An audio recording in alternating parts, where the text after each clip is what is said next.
Welcome to the William Tuke Blogcast, where we read the written articles from our website so you don't have to. We made a podcast, written by Danny Whitaker, that's me, and narrated by Danny Whitaker, that's also me. When Anna and I dreamt up this little venture towards the end of 2019, our 2020 business plan was simple.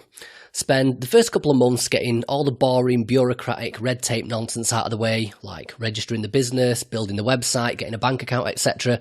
And then hit the ground running sometime around early April by showing up to as many meetings and conferences and networking events as possible in order to drum up some interest in the foundation and schmooze with potential funders, collaborators and volunteers. Unfortunately, being the naive amateurs we are, we made the rookie mistake of neglecting to include as part of this business plan any contingency schemes that would help to offset the effects of, say, the unforeseen outbreak of a once-in-a-century deadly global pandemic and the resultant worldwide economic meltdown exacerbated by unprecedented government prohibition of regular everyday social interaction. Silly us. Needless to say, on the 23rd of March, when Prime Minister Boris Johnson announced that the UK would go into lockdown in order to try and slow the spread of COVID-19, all those plans we had to spend the next few months eating stale cucumber sandwiches off paper plates while flashing our lanyards at fellow conference goers had been well and truly scuppered. So the question then became, how can we continue with our original plans to build some brand awareness and attract potential collaborators, but now with the added obstacle of being stuck at home, unable to travel and meet people face to face?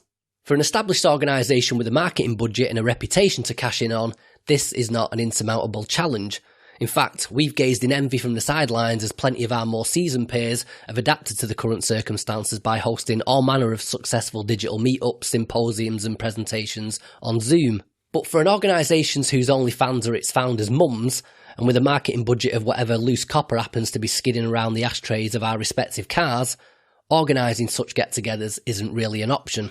As a brand new venture, we're caught in a bit of a catch-22 at the moment where we can neither host nor attend these little industry orgies with the cool kids because nobody knows who we are. But the reason nobody knows who we are is because we don't possess the requisite reputational gravitas to be able to host or get invited to such things in the first place. We could, of course, throw all our efforts into blasting out emails and stalking people with similar mission statements on LinkedIn, but as far as I'm concerned, this is only barely above cold calling in terms of networking etiquette, and is unlikely to result in any sort of long-lasting or meaningful business relationships. With any luck, this episode of purgatorial limbo in which we find ourselves will soon pass, and we can once again frequent soulless function rooms up and down the country and crack on with good old-fashioned begging for help in person. In the meantime, if there's one thing that this coronavirus crisis has served to remind us of, it's just how unpredictable the world of business can be and how vulnerable we are as a fledgling organisation in the face of such unpredictability. So when we first began to flirt with the idea of producing a podcast, the only thing we figured we could do from home, the question that naturally arose was, but what are we going to talk about? We're a brand new organisation with no money and no infrastructure and no connections and no staff and no active projects on the go. We don't even really know what we're doing. Well, in the oft-misquoted words of Sherlock Holmes, exactly, my dear Watson.